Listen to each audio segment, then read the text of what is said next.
আসসালামু আলাইকুম রহমতুল্লাহ বারাকাত। সুপ্রিয় দর্শক, আপনারা দেখেছেন যে জনাব মাহফুজ আলম একটা স্ট্যাটাস দিলেন, যে স্ট্যাটাসটি দিয়ে উনি তৌহিদি জনতার উদ্দেশ্যে একটা স্ট্যাটাস দিলেন যে আপনারা যদি এই ধরনের মবক্রেসি চালু করেন তাহলে আপনাদেরকে ডেভিল হিসেবে গণ্য করা হবে।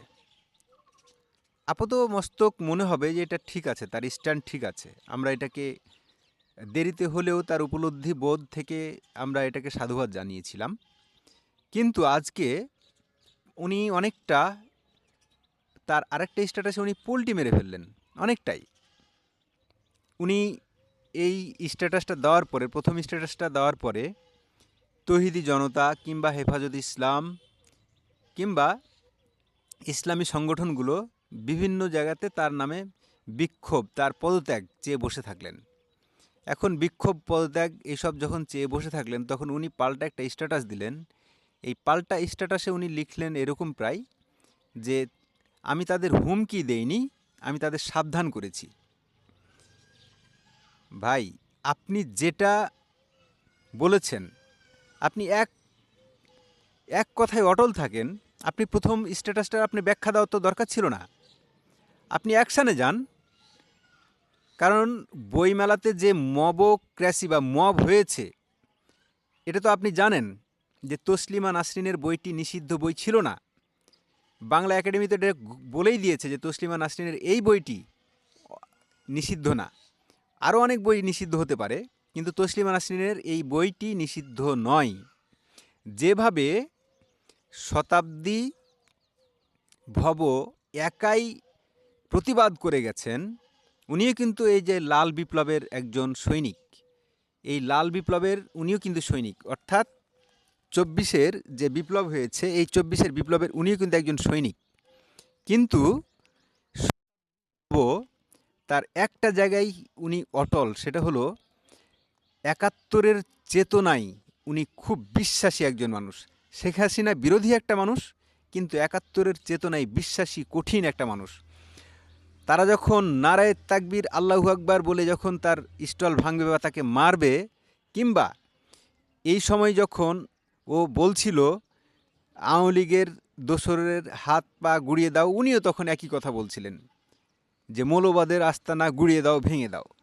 উনি কোনো কম্প্রোমাইজ করে নাই। আমি কঠিন একটা মানুষ দেখলাম। যা হোক, এই ঘটনার প্রেক্ষিতে যখন মাহফুজ আলম একটা স্ট্যাটাস দিলেন তার অবস্থান থেকে, আমরা মনে করলাম ঠিক আছে, এবার মনে হয় ডেভিল ধরা পড়বে। কারণ এর আগে এই ডেভিলরা জয়পুরহাটের ফুটবল ম্যাচ নিষিদ্ধ করেছিল, যেটা হচ্ছে প্রমিলাদের বা মেয়েদের ফুটবল ম্যাচ ছিল। তারপরে হচ্ছে দিনাজপুরে যে মেয়েদের ফুটবল ম্যাচ ছিল, সেটাও ওই তৌহিদি জনতা নিষিদ্ধ করেছিল। এরাও ডেভিল। এই ডেভিলরা যতক্ষণ পর্যন্ত আছে মাহফুজ আলম মাঠে, ততক্ষণ পর্যন্ত আপনার শান্তি নাই। কারণ এই ডেভিলদের উস্কে দিয়েছেন আপনি বা আপনারাই। এই ডেভিলদের যদি আপনারা প্রথম থেকে আপনারা টাইট দিতেন, তাহলে কিন্তু আজকে এমন ঘটনা ঘটতো না। আজকে এই ডেভিলদের আপনারা মাঠে নামিয়ে দিয়ে আজকে আপনি এত দিন পরে আপনি যখন মবক্রেসির নামে কোনো সন্ত্রাস ঘটলে তার বিচার করবেন বলছেন, তখন এটা খুব সন্দেহ হয়। আসলেই করবেন? করে তো দেখান আগে। করে দেখাবেন কি, তার আগে আপনি যে স্ট্যাটাস দিয়েছেন আপনার সুর বদলে ফেলেছেন। এটা হতে পারে না, এভাবে হবে না ভাই। যাই হোক, আমরা দেখার অপেক্ষায় রইলাম। আপনি আপনার সুর বদলে ফেলেছেন ভয়ে, পদত্যাগের ভয়ে, চাকরি থাকবে না এই ভয়ে। এখন হেফাজতিরা কিংবা তৌহিদি জনতা আপনার পিছনে মাঠে নেমে যায় এই ভয়ে আপনি আপনার মানে আপনি আপনার স্ট্যাটাস পরিবর্তন করে ফেলেন কিনা, কিংবা আপনি আপনার বক্তব্য থেকে সরে আসেন কিনা সেটাও দেখি। নাকি তাদের বিরুদ্ধে অ্যাকশান নেবেন। কারণ হচ্ছে এটা লিগ্যাল অ্যাকশানে যেতে হবে আপনাকে। কারণ ওখানে কোনো ধরনের ওই শতাব্দী ভব এমন কোনো কাণ্ড করেননি, নিষিদ্ধ কোনো কাণ্ড করেননি।